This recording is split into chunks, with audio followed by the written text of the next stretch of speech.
नमस्कार साथियों।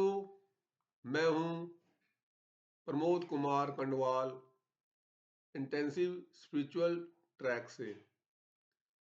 हजारों लाखों साल से चला आ रहा कुंभ का मेला हमारे देश के धर्म और संस्कृति की शान है,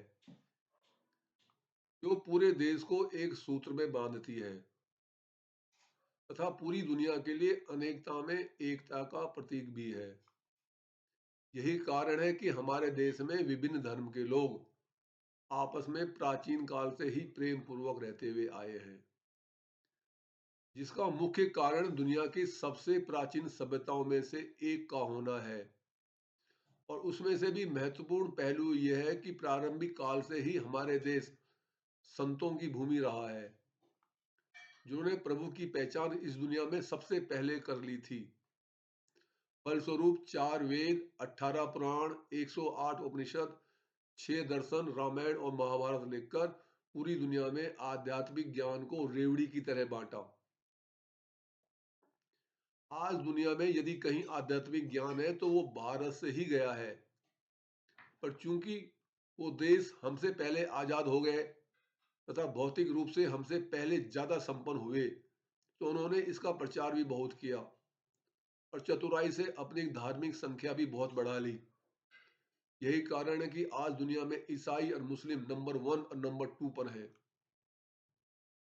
आजकल चूंकि प्रयागराज में कुंभ मेले का आयोजन हो रहा है, ऐसे में इस विषय पर चर्चा न करना अनुचित होगा।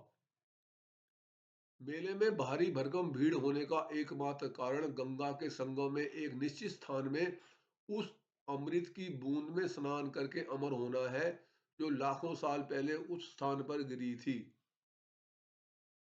इसमें सबसे पहले यह सवाल आता है क्या कि वास्तव में वहां पर अमृत की बूंद गिरी थी? और उससे पहले भी ये प्रश्न पैदा होता है, क्या वास्तव में ऐसा कोई अमृत होता है जिसे पीने से व्यक्ति अमर हो जाए? जब किसी द्रव्य पदार्थ को पीने की बात आती है तो इससे सिद्ध होता है कि पीने वाली वो वस्तु भौतिक है। तो भौतिक वस्तु भौतिक शरीर को ही तो अमर बनाएगी। क्या इस दुनिया में ऐसा कोई व्यक्ति जीवित है जिसकी उम्र लाखों साल है? यदि किसी ने उस अमृत को पिया है तो आज वो जीवित होना चाहिए। कहाँ है वो राहु केतु और सौर भानु, जिन्होंने उस समय उस अमृत को पी लिया था? यदि ये तीनों व्यक्ति जीवित होते तो आज पूरी दुनिया के राष्ट्रपति, प्रधानमंत्री और नेशनल सिक्योरिटी एडवाइजर होते। दुनिया का 193 देशों में विभाजन नहीं होता। पूरी दुनिया एक देश होती, एक धर्म होता, एक जात होती। आज की तारीख में ऐसा कोई भी व्यक्ति या देवता जीवित नहीं है जो डंके की चोट पर यह कह सके कि मेरे सामने समुद्र मंथन हुआ था और मैंने अमृत पान किया था और तब से मैं जिंदा हूं। आ जाओ, आप भी पियो और अनंत काल तक आप भी जिंदा रहो। कौन है जो मरना चाहता है? उस अमरता के लिए जनता लाखों साल से स्नान कर भी रही है, पर किसी को भी आज तक इतनी लंबी आयु नहीं मिली। बल्कि कुछ तो ऐसे होते हैं जो उस अमृत में स्नान करते समय ही हार्ट अटैक से या किसी बीमारी से या डूबने से मर जाते हैं। जिसे अमृत का स्थान कहा जाता है वहीं मर जाते हैं। और अभी कुछ दिन पहले ही 30 तीर्थ यात्री वहां भगदड़ में मर गए। वहां उपलब्ध अमृत ने उन्हें क्यों नहीं बचाया? कई श्रद्धालु वहां से स्नान करने के तुरंत बाद वापिस घर लौटते समय दुर्घटना या किसी अन्य कारण से मर जाते हैं। अखबारों में ऐसी सूचना आती रहती है। अमृत स्नान के पश्चात मरना तो दूर रहा, खांसी जुकाम भी नहीं होना चाहिए। वास्तव में अधिकांश लोगों ने लाखों साल पहले लिखे गए हमारे ग्रंथों में समुद्र मंथन के जिक्र का अपने भीतर मंथन नहीं किया। ऋषि मुनियों ने उसे प्रतीकात्मक रूप में लिखा था, इसे हम समझ नहीं पाए। यदि हम प्रैक्टिकल रूप में देखें तो यह संभव नहीं है कि समुद्र में भारी भरकम पहाड़ को घुमाया जाए, उसमें से घड़ा निकले और उसे अमृत हो। हम सभी जानते हैं कि समुद्र कुएं या तालाब जैसा नहीं है जिसके संपूर्ण पानी को एक बार में ही घुमा दिया जाए। ग्रंथों के अनुसार ये मंथन ब्रह्मा विष्णु महेश की देखरेख में हुआ था, जो सृष्टि की सुरक्षा तथा पालन करने में सबसे ज्यादा उत्तरदायी हैं।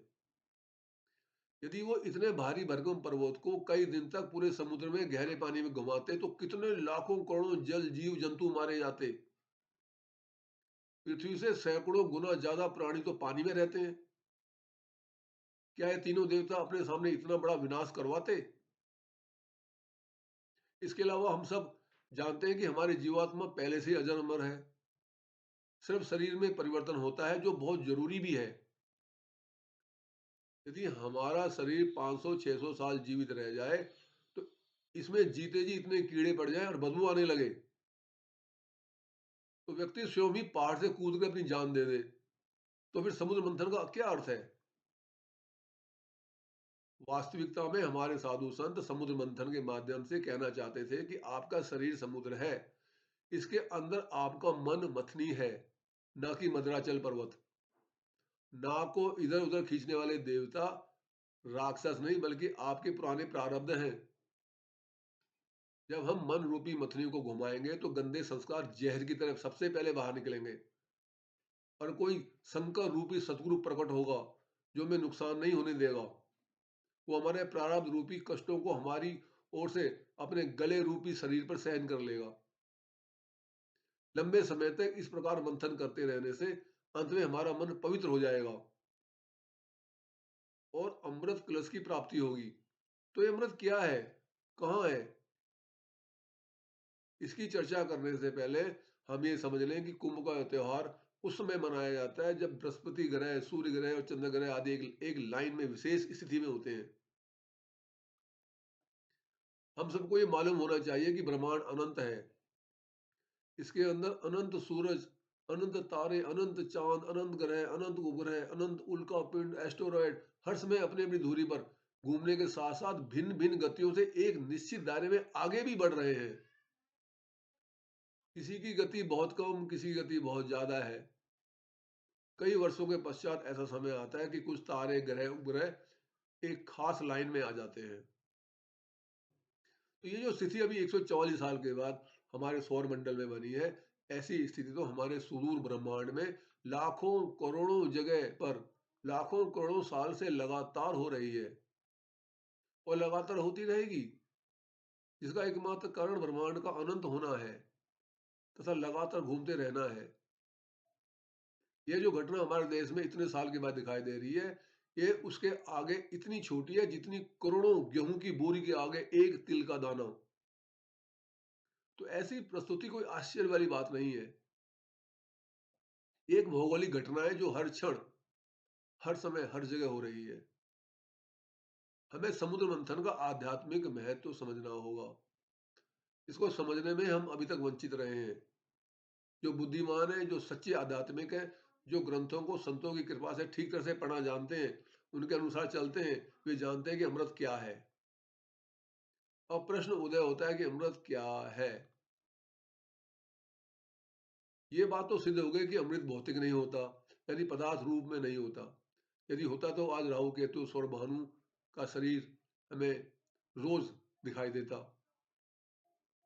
तार्किक दृष्टि से, व्यवहारिक दृष्टि से, वैज्ञानिक दृष्टि से तथा आध्यात्मिक दृष्टिकोण से भी स्पष्ट है कि समुद्र मंथन धरती में उस प्रकार से नहीं हुआ है जिस प्रकार से ग्रंथों में लिखा हुआ है। हमारे साधु संत वास्तव में इस घटना के माध्यम से हमें क्या समझाना चाह रहे थे? वे किस अमृत की ओर इशारा कर रहे हैं? क्योंकि संतों और ग्रंथों की बातें आधी अधूरी नहीं होती और ना ही कुछ समय के लिए होती है। उनके पास हर चीज का परमानेंट इलाज होता है, मगर वे कुछ विशेष बातों को अप्रत्यक्ष रूप से इशारों में बताते हैं ताकि इसका लाभ उन्हीं को मिले जो बुद्धिमान है, जो सात्विक है, जो आध्यात्मिक है। यदि चाकू और बंदूक किसी मूर्ख को दे दी जाए तो अपने साथ साथ दूसरों का भी नुकसान कर सकता है। वे बता रहे हैं कि अमृत भौतिक नहीं है, परमात्मा का अभौतिक रूप ही अमृत है। अमृत तब से उपलब्ध है जब से स्वयं परमपिता परमात्मा इस ब्रह्मांड में उपस्थित है, क्योंकि परमात्मा कण कण में विद्यमान है। इसलिए प्रभु द्वारा अमृत की वर्षा हर क्षण, हर समय तब से हो रही है जब से भगवान अस्तित्व में आए हैं और तब तक होती रहेगी जब तक वो स्वयं विद्यमान रहेंगे। अमृत वर्षा का ये कार्य प्रभु तब से कर रहे हैं जब ब्रह्मांड नहीं था, और ब्रह्मांड के ना रहने पर भी अमृत की वर्षा नहीं रुकेगी, क्योंकि प्रभु द्वारा ये वर्षा ब्रह्मांड के लिए नहीं है, बल्कि ये तो उनका स्वभाव है, उनका ही रूप है। अब यदि किसी प्राणी ने इस अमृत का फायदा उठाना है तो उसे किसी नदी में जाकर नहाने की जरूरत नहीं है, बल्कि प्रभु सुमिरन में रहते हुए संतों द्वारा बताया गया अभ्यास के अनुसार अपने भीतर जाने की जरूरत है, जहां ये सबसे ज्यादा महसूस होता है। जब हमें गुरुत्वाकर्षण बल नहीं दिखाई देता, डार्क मैटर, डार्क एनर्जी नहीं दिखाई देती, बिजली नहीं दिखाई देती, तो भगवान का अमृत कैसे दिखाई दे सकता है? जबकि अन्य पदार्थ तो न दिखने के बाद भी भौतिक है। जिस प्रकार हवा दिखाई नहीं देती मगर होती है और उसे शरीर पर महसूस किया जा सकता है, उसी प्रकार अमृत को हम हर जगह महसूस कर सकते हैं, चाहे हम कुछ भी कर रहे हों। इसके लगातार तथा दीर्घ काल तक अनुभव करते रहने से हमारा अंदर महान शांति का एहसास होगा, और धीरे धीरे हमारा शरीर इतना हल्का हो जाएगा कि हमें विश्वास हो जाएगा कि हम शरीर नहीं है, बल्कि स्वयं प्रभु परमात्मा ही है। जहां तक कुंभ मेले में जाने का सवाल है, वहां जरूर जाएं, मगर वहां जाकर अमृत न खोजें, बल्कि हमेशा प्रभु सुमिरन में रहते हुए अपने अंदर अमृत की जो अनुभूति प्राप्त की है उसके ज्ञान का वितरण करने वहां जाएं। संतों द्वारा बताए गए अभ्यास से मन जो पवित्र हो गया है, उसके द्वारा जीवात्मा के अंदर से होने वाली होली वाइब्रेशन को बांटने जाएं। हमारे ग्रंथों और संतों ने जो लिखा है उसका सम्मान करने के लिए वहां जाएं, और उन्हें बताएं कि हमने आपके द्वारा दी गई शिक्षा को ठीक तरह से समझा है। वहां जाकर उन संतों तथा उन संतों की पीढ़ियों का आभार प्रकट करें, जिन्होंने अमृत जैसी अविनाशी विद्या के रहस्य से पर्दा उठाया। ऐसे अवसर पर वहां जाकर उन दीन दुखियों की सहायता करें जो असहाय हैं, तन मन धन से उनकी सच्ची सेवा करें। वहां एकत्र होकर अपनी एकता का, सात्विकता का, पवित्रता का तथा आध्यात्मिक ज्ञान का प्रदर्शन करें। अमृत भौतिक नहीं है, बरस रहा छम छम, पीने वाले की कमी है, उपलब्ध है हरदम। यदि ये वीडियो आपको ज्ञानवर्धक तथा उपयोगी लगती है तो आपसे लाइक कमेंट शेयर तथा चैनल को सब्सक्राइब भी कर सकते हैं, ताकि आगे आने वाली सभी वीडियो का नोटिफिकेशन तथा लाभ आपके साथ साथ आपके प्रियजनों को भी मिलता रहे। गुरु भगवान सबका